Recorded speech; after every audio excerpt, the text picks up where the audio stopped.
개혁신당이 오늘 최종 후보를 선출할 예정인데요. 단독으로 입후보한 개혁신당 이준석 의원 모시고 앞으로의 각오, 조기 대선 전망까지 좀 들어보도록 하겠습니다. 안녕하세요.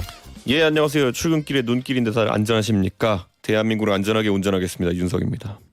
저 선거 구호입니까? 아니요. 예. 그냥 눈 와서 했어요. 아, 그래요? 예. 이제 후보님이라고 불러드려야 되는 겁니까? 오늘 아직까지 확정이 발표 공표가 안 됐으니까요. 예. 아직까지는. 근데 어차피 단독 입후보면은 예. 뭐 그냥 되는 거잖아요. 뭐 그러겠죠. 예. 예. 아니 그런데요. 예. 사실 아직 탄핵 심판 선고일도 지정이 안 됐어요.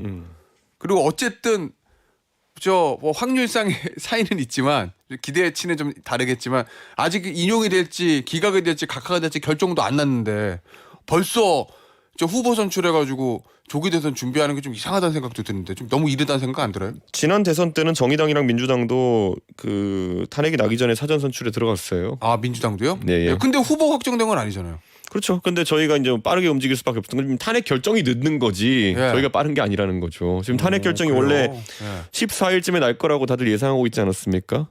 뭐 그렇게들 많이 예상했죠. 예, 그러니까 저희가 뭐 빠르다기보다는 탄핵 결정이 이례적으로 길어지고 있는 거다 이렇게 보면 예. 됩니다. 그런데 만약에 후보 선출됐는데 탄핵 인용이나 인용 아니고 기각이나 각하되면 어떻게 되는 거예요? 그럼 후보가 취소되는 거죠 당연히. 그래요? 선거가 없으니까. 예. 예. 자 그럼 인용이나 국민의힘에서는 기각 각하를 기대하는 얘기들 많이 하잖아요. 예. 가능성 전혀 없다고 봅니까? 2017년에도요 예. 그 탄핵 선고 앞두고 그 며칠간에 굉장히 이런저런 이야기가 많이 돌았어요. 예. 뭐 기각이다 각하다 이렇게 얘기 돌았는데 결과는 8대 0이었잖아요. 박근혜 대통령과 지금 윤석열 대통령이 적용받는 그런 혐의점을 비교해 보면요, 예. 윤석열 대통령이 훨씬 심각합니다. 그렇기 때문에 탄핵이라는 것이 자주 있어서도 안 되지만은 예. 굳이 형평을 따지자면은 박근혜 대통령이 만약에 이번에 탄핵이 기각 또는 각하되면은 펄쩍 뛰시겠죠. 나는 뭐냐 이러면서. 예. 자 그러면 개혁신당은 한 14일 정도의 인용 결정은 날 거를 예상하고 이제 후보 선출 과정 시한을 이렇게 잡았다는 얘긴데 날짜를 예, 지금 미뤄졌잖아요. 예. 언제쯤 선거가 날 거로 전망합니까? 저는 하루라도 빨리 나는 게 중요하다 이렇게 예. 생각하는 게 대한민국의 혼란이 길어지고 있고 지금 트럼프 대통령 저렇게 임기 초기에 막무가내로 달리고 있는데 예. 대응을 못 하고 있지 않습니까? 예. 저는 그래서 이거는 우리 대한민국이 빨리 불안정성을 제거해야 된다 예. 이런 생각입니다. 아니 근데 얼마 전에 보니까 이재명 대표 판결이 먼저 나올 수도 있다 그렇게 얘기했던데 그건 뭐예요? 그건 예측이고요. 바람이랑은 좀 다르죠. 아 예측. 예. 바람은 빨리 나는 게 좋다. 예. 그럼 예측은요? 예측은 실제로 지금 지난 구속 취소 이후에 헌법재판소에서 어느 정도 냉각기가 필요하다고 보는 것이 아닐까라는 예. 생각을 하게 되고요. 이재명 대표가 요즘 흥분해서 저렇게 하시는 거 보니까 민주당에서도 비슷한 분위기를 감지한 것이 아닌가라는 생각을 하게 됩니다. 아니 개혁신당은 사실 예. 탄핵 표결에 찬성했지만 그 뒤로 아주 평온하게 저희는 지켜보고 있거든요. 예. 그런데 민주당에서는 이 날 받아놓은 분이 한 분 있기 때문에 그 날과 가까워지면 이제 지구 종말인 양 예. 이렇게 반응하는 거거든요. 저는 그건 그 당의 사정이지 사실 너무 민감하게 반응하는 거 아닌가 생각합니다. 그러면은 탄핵 선고가 좀 늦어지는 거에 대해서 이재명 대표가 좀 더 급해졌다 이렇게 보시는 거예요 지금? 그렇죠. 우리가 보통 대법원이 한 3개월 정도의 절차로 심리한다고 이제 알려져 있는데 예. 대법원은 가면 이제 증인 부르고 이러는 게 아니잖아요. 뭐 그렇죠. 그러다 보니까 서면으로 끝나죠. 예. 서면으로 끝나니까 이재명 대표가 아무리 지연 전술을 펼친다 하더라도 대법원이 마음만 먹으면 뭐 2달 만에 내버릴 수도 있는 거 아닙니까? 예. 그러다 보니까 지금 이재명 대표 입장에서는 야 이거 잘하면 대통령 못하면 피선거권 박탈 예. 뭐 이런 식의 상황을 인식하고 있는 거 아닌가. 예. 예. 그렇게 쫄깃쫄깃한 마음을 가지고 있는 건 이해갑니다. 알겠습니다. 어제 이제 채널A 단독 보도를 보니까 대통령이 승복 여부를 포함해서 어떠한 메시지도 내지 않을 것이다 선거 전까지 이런 보도가 나왔어요. 결국 뭐 지지층을 좀 이렇게 흥분시키는 메시지뿐만 아니라 승복하겠다는 메시지도 안 내겠다는 거거든요. 어떻게 대통령은 보십니까? 지금 주변의 참모들이나 본인도 예. 기각을 확신하고 있다고 해요. 예. 그러니까 그게 대통령이 뭐 여러 가지 중요한 이벤트마다 잘못된 보고를 받아가지고 일을 그르친 사례가 많거든요. 부산 엑스포부터 시작해가지고 뭐 대왕고래 같은 것도 그런 것 같고 이번에도 참모들이 잘못된 분위기를 보고하고 있는 것이 아닐까 예측합니다. 그래서 기각될 것이다. 기각되니까 헌법재판소를 자극하지 말자 뭐 이 정도의 전략이 아닐까 생각합니다. 예, 아니 대통령 측 변호인이 이런 얘기도 했다고 하거든요. 승복 요구를 하는 것 자체가 후진적이다. 이 발언은 어떻게 평가합니까? 저는 사실 탄핵 심판이 시작된 이후 대통령 변호인단에서 예. 누구를 변호하고 있는 건지 아니면은 그냥 아무 말이나 하고 있는 게 잘 모르겠거든요. 예. 승복은 당연히 중요한 것이고 예전에 박근혜 대통령 탄핵 때는요. 예. 그때 정세균 의장이 예. 모두 다 이제 여야 4당을 맞아요. 모아서 예. 승복하자는 결의를 하고 이랬었거든요. 예. 저는 이번에도 그런 게 좀 필요하다. 물론 국민의힘 측에서는 다른 의미로 좀 승복하겠다 하지만은 저는 민주당도 여기에 좀 응하고 예. 그래서 다 같이 승복하는 문화가 천명됐으면 좋겠다 생각합니다. 그 승복 얘기는 잠시 후에 해보겠고, 그럼 대통령 입장에서 보면 승복을 포함한 어떤 메시지도 내지 않겠다. 승복 얘기를 하는 것 자체가 후진적이다. 이런 얘기들 계속 나오잖아요. 그러면 우리 이준석 의원의 전망대로라면 대통령 측은 지금 기각을 확신하고 있다는 건데. 이제 기각은 확실하고 예. 다 된 밥에 코 빠뜨리면 안 된다는 생각으로 예. 나름 조심하는 겁니다. 예. 나름 몸조심. 예. 자, 그러면 대통령 측 기대와는 달리 만약에 탄핵이 인용이 되면 그러면 대통령은 어떻게 나올 것 같습니까? 전 대통령에 대한 확신이 있습니다. 어떤 확신이요? 아주 강한 공격 모드로 나서실 거라는 거를. 그래요? 예. 우선 구속은 안 된다는 거 아닙니까? 예. 그러니까 그 거주하시는 곳이 아크로비스타로 바뀌고 예. 그럼 아크로비스타에서 사저 정치를 하시겠죠. 오. 예, 그래서 어떤 식으로요? 동훈아 너는 오지 마.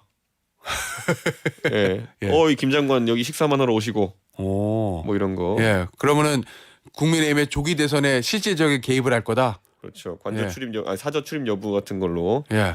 자신의 윤심을 드러내려고 할 텐데 저는 그 거목이 쓰러지고 난 다음에 그 거목을 얼마나 추종할지는 좀 지켜봐야 될 것 같습니다. 정치는 비정한 세계이기 때문에 예. 방금 전에 제가 지금은 윤석열 대통령의 마음속에 동훈아 오지 마 이러겠지만은 예. 역설적으로 나중에 가서는 거꾸로 본인이 먼저 얘기가 된 상황이 올 수도 있다. 예. 어떤 얘기요? 와달라고?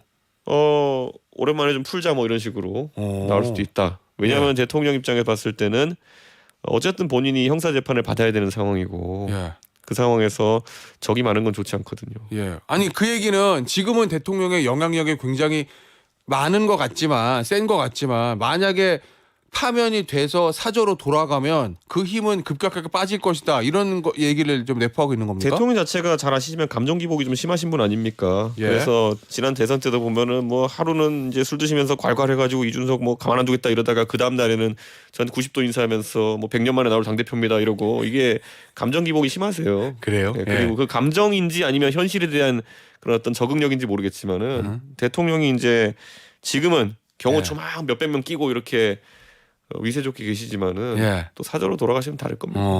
그러면 사저로 돌아가서도 예를 들면 지지층을 좀 자극해가지고 승복을 못하는 분위기를 만든다든지 그럴 가능성도 좀 있다고 봅니까? 어떻게든 나 아직 살아 있어라는 걸 보여주긴 가능성이 높죠. 네, 그리고 당연히 이제 윤석열 대통령이 탄핵되고 나면은 그 국민의힘의 경선 절차가 시작되거든요. 예. 거기서 나 죽지 않았어를 보여주려고 하겠죠. 자, 그러면 지지자 여러분 아쉽겠지만 이제 저 헌재 결과에 승복하시고 집으로 돌아가십시오가 아니라 광장으로 나와라 나를 지켜달라 이런다고요? 그렇게 직접적인지 모르겠습니다만은 그들만의 언어로 하겠죠. 그러니까 예. 저는 이해하기 어렵지만 예를 들어 뭐 갑자기 윤석열 대통령이 자유민주주의를 지켜주십시오 그러면은 제가 봤을 땐 윤석열 대통령이 자유민주주의 파괴자인데 예. 그걸 또 지지층에서는 다르게 받아들이겠죠. 알겠습니다. 아니 지금 여야에 앞서도 우리 이준석 의원이 좀 언급을 하셨지만 승복 신경전이 좀 펼쳐지고 있는데 국민의힘의 그 입장은 어떻게 보세요? 공식적으로는 우리는 승복한다. 이재명 대표 당신이라 진정성 있게 하라. 이렇게 공을 민주당의 이재명 대표처럼 넘기고 있거든요. 누가 봐도 이번 사태의 유래자 촉발자 같은 경우에는 국민의힘과 정부거든요. 예. 윤석열 대통령이거든요. 그렇기 때문에 뭐 어지른 쪽에서 이를 치우면 되는 거지. 예. 범야권에다가 너희들도 뭐에 승복하라는 겁니까? 지금 피청구인은 윤석열 대통령인데. 예. 예. 그럼 이재명 대표는 저 방송에서는 승복 안 할 방법이 없다 이렇게 얘기는 하긴 했는데 국민의힘 얘기 들어보면 왜 공식적으로 우리처럼 얘기하지 않느냐 뭐 이런 얘기거든요. 그러니까 지금 재판 받고 있고 피청구인은 윤석열 대통령이라니까요. 거기가 승복해야 되는 거고. 예. 뭐 이재명 대표가 본인이 피청구인도 아닌데 본인이 승복 안 하는 것도 웃기는 거죠. 그거는. 예. 그럼 오히려 이재명 대표는 그 본인에게 이제 걸려있는 형사 재판들에서 거기 결과에 승복하라고 해야겠죠. 개혁신당이 있다면 또 어떻습니까? 만약에 기각이나 각하가 나온다면요. 저희는 둘 다 승복해라. 이재명 대표든 아니면 윤석열 대통령이든 예. 그 결과에 대해 승복하고 두 분 다 이제 정치 충분히 하셨으니까 만약에 그 본인들의 피선거권을 제약하는 결과가 나오면 받아들이시라. 그러면은 그 승복은 헌재 탄핵 심판 결과뿐만 아니라 이재명 대표의 선거법 선거 결과에도 이재명 대표가 승복해야 된다 이런 말씀이신 거죠? 그렇죠. 두 분 다 좀 정치하시는 데 있어서 지금까지 부침이 많았고 예, 이제 뭐 만약에 그런 결과가 나오면 받아들이셔야죠. 알겠습니다. 어제 이제 서울대 강연을 가셨던데 예. 보수 진영을 향해 많은 쓴소리가 좀 나왔습니다. 보수 진영은 종교와 정치를 분리해야 된다. 종교가 계속 여러 집회를 주도하는 것은 굉장히 부도덕하다고 생각한다. 이건 어떤 의미입니까? 보수가 예전에 노무현 대통령한테 선거 지고 나서요. 예. 아 우리가 어떻게 졌지? 이건 우리도 아스팔트로 나가겠어. 이러면서 두 가지 집단을 끌어들입니다. 하나는 안보단체. 예. 그리고 그래서 과거에 보면 군복 입은 분들 많이 나왔죠. 그다음에 종교단체. 사람 동원력과 자금력 때문에 그랬던 것인데 그게 이어져 내려오면서 보수의 엘리트성이 상실되고 결국엔 거기에 끌려다니는 모습이 지속되고 있거든요. 그러니까 저는 이거를 탈피하지 못하면은 과거처럼 보수가 유능하다. 뭐 집권 세력은 그 보수에서 엘리트들이 해야지 이런 인식을 가져오기 어려울 겁니다. 그래서 빨리 이거는 좀 정리를 해야 되는 것이 아닌가 예. 이렇게 생각합니다. 그리고 이런 얘기를 했죠 어제. 윤석열 대통령은 이상한 사람이다. 5년 단임제 대통령에서 문제를 일으킨 게 아니라 4년 중임제 대통령이었어도 사고를 쳤을 것이다. 아주 이상한 사람이기 때문에 발생하는 문제다. 이 얘기는 제도의 문제가 아니라 사람이 이상하다는 얘기예요? 그렇죠. 사실 개헌을 하면은 뭐 많은 문제가 해결될 것이라 보는 분들이 있는데요. 예. 저는 개헌을 하는 건 좋다. 저도 했으면 좋겠다. 예. 하지만 뭐 개헌하면 다 풀릴 것 같이 얘기할 것이 아니다. 결국 정치의 꽃은 선거이고 예. 선거에서 옳은 사람을 선택해야 된다. 좀 더 이런 돌발성이나 아니면 때로는 보면 이 예측 불가능성 예. 이런 게 적은 분을 선택해야 되는 것이고 저는 윤석열 대통령 못지않게 이재명 대표도 위험한 지점이 많다. 예. 그런 얘기 계속 하고 있습니다. 그러면은 우리가 예를 들어서 뭐 예. 개인 간의 대화에서 굉장히 화가 난다 해가지고 갑자기 과격한 언사를 쓰고 이러지 않잖아요. 예. 근데 그런 게 나온다는 건 되게 안 좋은 징후거든요. 예. 근데 이재명 대표도 그런 면이 있기 때문에 저는 앞으로 지도자를 누구 고르냐가 중요한 것이지 제도가 어떻냐. 저는 예. 윤석열 대통령이 내각제 수상이었어도 분명히 뭐 큰 사고 쳤을 거라고 봅니다. 윤석열 대통령뿐만 아니라 이재명 대표도 퇴출 대상이다. 요 얘기인 거죠. 여야의 적대적 공생 관계를 끝내야 된다. 윤 대통령과 함께 이재명 민주당 대표까지 퇴출해야 된다. 이렇게 얘기를 주장을 하셨던데. 제가 평소에 양비론 절대 안 하는데요. 예. 지난번 대선을 바라보면은 저한테 뭐 윤석열 대통령을 도운 것에 사과라 이런 분도 있는데요. 예. 윤석열 대통령이 계곡이면은 이재명 대표는 상한곡이었다 제가 이렇게 얘기한 적이 있거든요. 예. 그러니까 이거는 소위 투표용지를 받아들였는데 답이 없는 킬러 문항 같은 거였어요. 예, 그러니까 저는 이번 대통령 선거 조기 대선이 치러진다면은 예. 마찬가지 상황이 나오지 않았으면 좋겠다. 자, 윤석열 대통령은 조기 대선이 치러지면 당연히 자연스럽게 퇴출 대상이에요. 네. 왜냐하면 탄핵이 되니까. 이재명 대표는 선거법 2심에서 당선 무효용이 나와도 대법원이 확정이 안 되면 조기 대선 출마하고 대통령 당선될 수도 있잖아요. 지금 여론조사상으로 가장 유력하고. 그렇죠. 어떻게 퇴출시킬 수 있다는 얘기입니까? 어쨌든 선거로 가야죠. 네, 선거로서 대중이 예. 지금 얼마나 중차대한 상황입니까? 지금 미중 기술 패권 경쟁에서 대한민국이 어떤 위치로 갔냐에 따라 가지고 저희가 1년 뒤에 여기서 방송 못 하고 있을 수도 있습니다.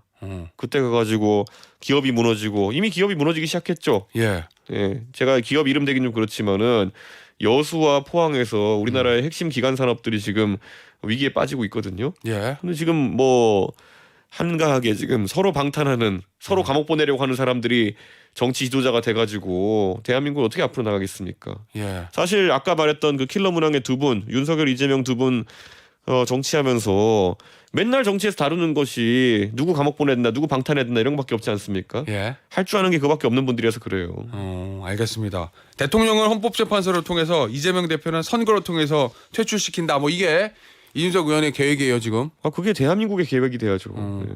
알겠습니다. 자, 그럼 자연스럽게 조기 대선 얘기를 좀 해볼 수밖에 없을 것 같은데 국민의힘의 여러 예비 후보들 잠룡들이 뛰고 있어요. 예. 국민의힘 후보는 최종적으로 누가 올라올 거로 전망하십니까? 민심의 김문수, 당심의 김문수? 그래요. 예. 예. 지금 지표로는 그렇죠. 지표로는요. 예. 그게 제가 봤을 때는 국민의힘에서 네. 뭐 여러 가지 이야기가 나오고 있지만 오히려 국민의힘이 지금까지 선거 준비를 하지 않았기 때문에 예. 속된 말로 이게 만약에 탄핵이 인용되면은 윤석열 대통령이 이제 정치적으로 사실 사망하시는 계기가 되는데 예. 그러면 그것에 탈상을 해야 되거든요. 어. 그래야 그 영향권에서 벗어나서 미래지향적인 경선이 가능한데 예. 이렇게 끝까지 이분을 보내드리지 못하고 붙들고 있었으니까 예. 이거 탈상하는 과정이 정치적 탈상하는 과정이 한 달까지 걸릴 겁니다 최소. 그 기간에 경선 끝나요. 예. 예. 그래요. 네. 예. 알겠습니다. 자, 그러면 국민의힘에서 김문수 장관이 올라오면 김문수 장관은 국민의힘의 예비 후보들 중에서 이준석 의원하고는 제일 결이 안 맞는 사람이잖아요. 그럼 단일화는 없겠네요.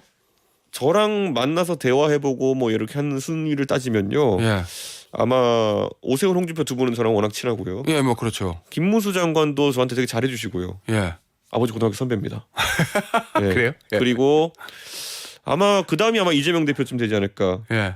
그 다음이 아마 한동훈 대표쯤 되지 않을까. 뭐 이런 예. 생각입니다. 그렇습니까? 그러면은 김문수 장관이 올라와도 단일할 수도 있다. 단일화는 좀 검토해본 적 없습니다. 아, 그래요? 예. 끝까지 완주한다? 네. 그러면은 이재명 대표를 이준석 의원 표현대로 하면 선거를 통해서 퇴출시키겠다는 이준석 의원의 계획은 쉽지 않을 수도 있는데. 원래 쉽지 않은 계획인데요. 예. 제가 뭐 치르는 선거 중에 쉬운 선거가 있습니까? 그런데 압도적 전투력으로 이제 예. 변화를 만들어내야 되는 게 제 숙명이고. 예. 알겠습니다. 아니 이 얘기 좀 해볼게요. 마지막으로 최근에 이제 민주당에서는 심우정 검찰총장 탄핵해야 된다고 이 얘기를 하거든요. 근데 그거를 이준석 의원이 비판을 했어요. 네. 그랬더니 저 민주당에서는 왜 뜬금없이 심우정 총장을 감싸냐? 혹시 명태균 씨 때문이냐? 이런 취지의 비판을 하던데 어떻습니까? 이 부분은? 제가 제일 먼저 심우정 총장 사퇴하라고 했을걸요. 네, 그러니까 그래요? 이건 민주당 예. 사람들이 논평을 내기 전에 기초적인 사실관계도 확인하지 않고 예. 논평을 내는 거는 좀 잘못됐다 이렇게 어. 말씀드리고요. 예. 제가 뭐 명태균 사장 관련해서 뭐 가십성 얘기 나와도 문제될 만한 일 한 게 없기 때문에 전혀 그렇지도 않고 오히려 확실한 거는 예. 법원에서 구속 취소하면서 이 난리가 벌어졌는데 예. 법원에 지금 자주 방문하시는 이재명 대표께서는 그게 두려워서 법원에 대해서 민주당이 아무 말도 못 하고 있다. 지금쯤이면 법원에 대해 가지고 강한 비판 성명을 내야죠. 예. 민주당은 오히려 그런 부분에 대해서 반성해야 된다. 예, 이재명 대표가 법원에 거의 혹자들은 이재명 대표 지역구가 서초구라고 얘기하는 분도 있어요. 그래요? 매일 지역구에 가는 게 이제 국회의원의 운명인데 서초구에 너무 많이 가시니까. 그런 의미구나. 예. 이재명 대표가 더 이상 서초구를 지역구로 둔 국회의원처럼 활동하지 않으시도록 예. 빨리 의혹을 좀 클리어했으면 좋겠고 대법원에 탄원서 좀 냈으면 좋겠어요. 뭐요? 투표하기 전에 빨리 결론 내달라고. 대법원까지 3심까지 확정해 줘야 된다. 대한민국에 대선 나가는 사람이 2심까지 유죄받고 날 받아놓고 가는 게 얼마나 찝찝합니까? 그러니까 모든 절차 협조할 테니 대법원에서는 한 달 내로 판단을 내려달라. 이렇게 탄원하면 야 이재명 대표 진짜 멋있다. 제가 방송 나와서 얘기하겠습니다. 근데 그렇게 할 것 같습니까? 아니니까 이러는 거죠. 알겠습니다. 여기서 오늘 인터뷰 마무리하도록 하겠습니다. 지금까지 이준석 개혁신당 의원이었습니다. 의원님 감사합니다. 네 감사합니다.